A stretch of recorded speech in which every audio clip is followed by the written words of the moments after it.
Good morning, YouTube, or rather, good afternoon, or good evening, depending on when, at what point of day you are watching this video. आज का video है मेरे motorcycle के बारे में, about the flying rising and also known as Meteor 350. तो आज हम बात करेंगे मेरी मोटरसाइकिल के बारे में और ओनरशिप रिव्यू. जा जा जा जा जा तेरे को बड़ी जल्दी है. तो आज का वीडियो रहेगा मेनली अबाउट रिव्यू मेरे मोटरसाइकिल के बारे में, मेरे एक्सपीरियंस के बारे में विद द मीटियोर 350.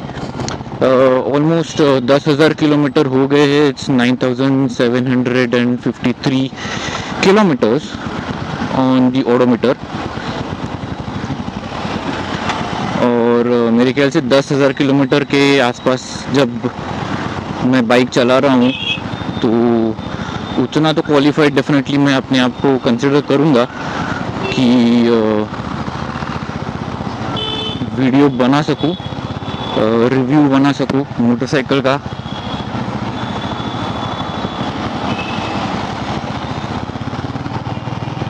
या वीडियो बना सकूँ मेरी मोटरसाइकिल का और उसका रिव्यू दे सकूँ ओनरशिप का. इस वीडियो में मैं स्पेसिफिकेशंस के बारे में, स्पेक शीट के बारे में बात नहीं करूँगा. You know BHP and torque कितना है एंड हॉर्स पावर कितना है इसका, ऑल दैट स्टफ. हाँ, 349cc सिंगल सिलेंडर मोटर है, इसका इंजन है. ICE motor, ICE engine, air cooled and oil cooled motor engine है. बेसिक ये सब चीज़ तो आप कहीं से भी, कौन से भी इंटरनेट वेबसाइट से निकाल सकते हो. लेकिन एज अ मोटरसाइकिल एंथुसियास्ट, एक बाइकर होने के नाते, राइडर होने के नाते, मुझे नहीं लगता कि ये सब चीज़ें उतने मायने रखती है जितना एक एक्चुअल रिव्यू, एक्चुअल ओनरशिप का जो रिव्यू होता है वो मायने रखता है. तो डेफिनेटली उसके रिगार्डिंग मैं ज़्यादा बात करूँगा. तो शुरू करते हैं कुछ पॉजिटिव्स और अच्छे चीज़ों के बारे में. पहली बात तो ये है कि डेफिनेटली मोटरसाइकिल बहुत खूबसूरत दिखती है. It's a cruiser segment, cruiser platform है. तो डेफिनेटली एक वो अलग सा फील, अलग सा फीडबैक, एक थोड़ा मतलब लेड बैक एटीट्यूड वाला फील मिलता है आपको. और कंफर्टेबली आप बैठते हो मोटरसाइकिल पे. यहाँ आसपास कहीं पे जहाँ जगह मिलती है, बस 2 मिनट के लिए मैं रुकूंगा और एक छोटा सा वॉक अराउंड आपको दे दूंगा. Let's stop somewhere around here.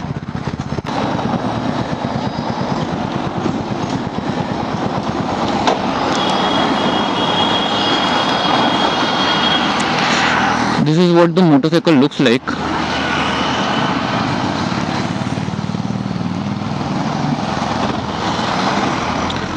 और लुक्स डेफिनेटली सब्जेक्टिव होते हैं.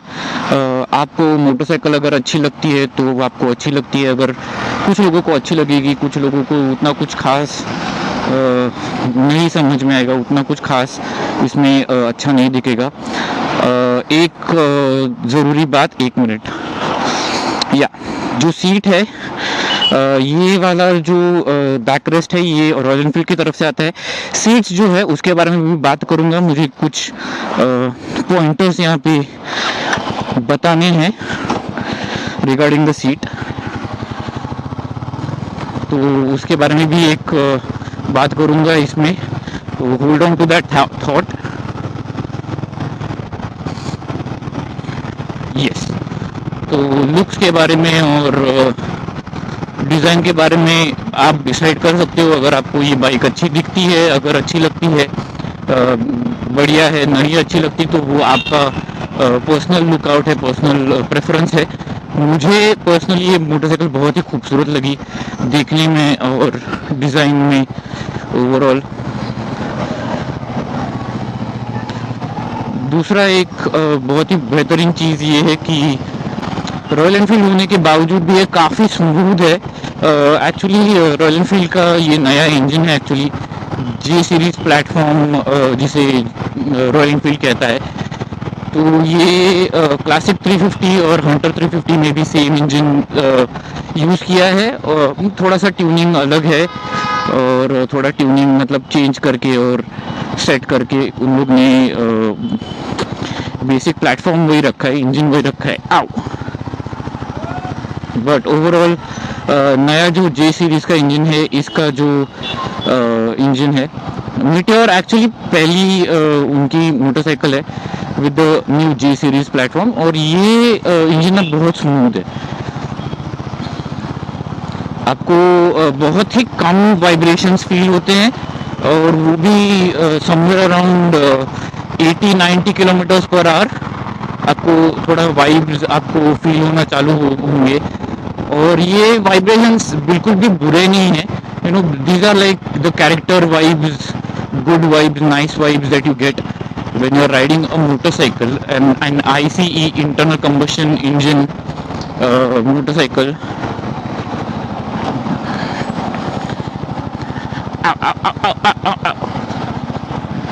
गायरोस्कोपिक सेंसर है मेरे कैमरा में, तो ये फील नहीं होगा, लेकिन काफ़ी बम्पी रोड है, मुंबई के रोड है, तो डेफिनेटली गड्ढों से और ट्रैफिक से भरे होंगे, कोई इसमें नई बात नहीं है। तो ये बहुत ही खूबसूरत और स्मूथ और मस्त पंची पेपी वाला इंजन है, स्पेशली हाईवेज पे, जिसके लिए ये मोटरसाइकिल मेनली बनाई गई है। हाईवे या फिर स्मूथ जो स्ट्रेट रोड होते हैं, उस पे मोटरसाइकिल चलाने में बहुत मज़ा आता है। स्ट्रेट लाइन स्टेबिलिटी इसकी बहुत मतलब बेहतरीन है, तो बाजू से कोई भी ट्रक, बस या फिर बड़ी गाड़ी कोई जाती है तो ज़्यादा खिलती नहीं है, because of course the weight as well. Weight की बात करें तो 191 kg का कर्ब वेट है। ये सुनने में बहुत मतलब हैवी लगता है कि भाई मतलब हाँ बहुत वजनदार मोटरसाइकिल होगी। That's another Meteor 350 right in front of me with the similar looks, because of the backrest, pillion का बैकरेस्ट जो रहता है। तो इवन ऐसे ये टाइप के ट्रैफिक में ना इसे मैन्यूवर करना बहुत ही आसान है, इवन दो इसका वेट काफ़ी ज़्यादा महसूस होता है, खास करके अगर आप पार्किंग लॉट में इसे मूव कर रहे हो हाथ से इसके ऊपर बिना बैठे, तो डेफिनेटली आपको वज़न इसका फील होगा, वेट आपको इसका समझ में आएगा कि हाँ ये है हैवी। लेकिन जैसे आप अगर इस पर बैठ रहे हो और इसे चला रहे हो, ये बिल्कुल भी वज़न आपको फील नहीं होती है, वज़नदार या फिर हैवी वगैरह ऐसी फील नहीं होती है, चलाने में काफ़ी आसान है। डेफिनेटली अगर आप स्कूटर या फिर काफ़ी हल्की फुल्की मोटरसाइकिल कम्यूटर पे से स्विच हो रहे हो, तो आपको ज़रूर थोड़ा फील होगा, थोड़ा यूज़ टू होना पड़ेगा आपको मोटरसाइकिल के वेट के लिए, और जिस तरीके से इसका वेट डिस्ट्रीब्यूशन है। लेकिन एक बार आप यूज़ टू हो गए कुछ 1-2 महीने में, तो आपको चलाने में, मोटरसाइकिल चलाने में बिल्कुल भी दिक्कत नहीं होगी।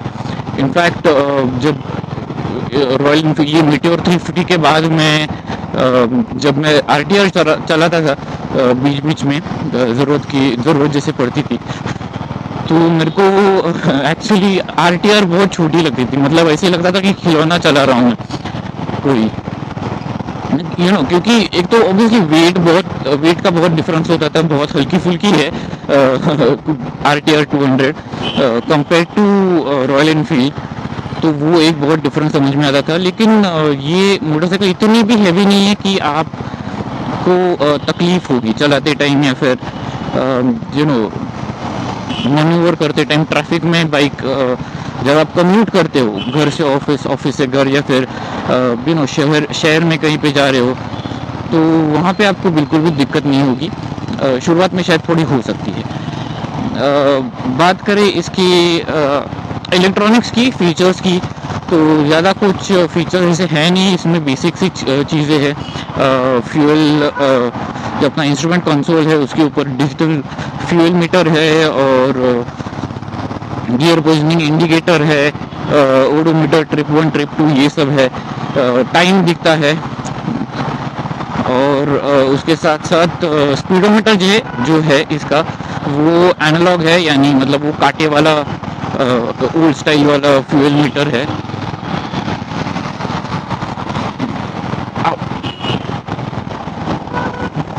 तो फीचर्स के मामले में इतना कुछ खास है नहीं इसमें, बहुत ही बेसिक फीचर्स है, बेसिक सी चीज़ें दी गई है।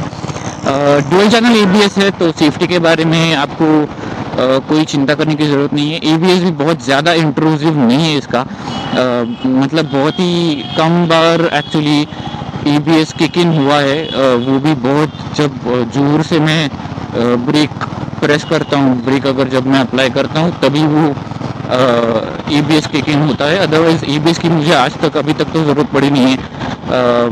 ये भी डेफिनेटली कारण हो सकता है कि मैं बहुत सेफली और बहुत शांति से चलाता हूँ, आराम से चलाता हूँ, इसके लिए कभी पैनिक ब्रेकिंग वगैरह ऐसा करने की ज़रूरत नहीं पड़ी।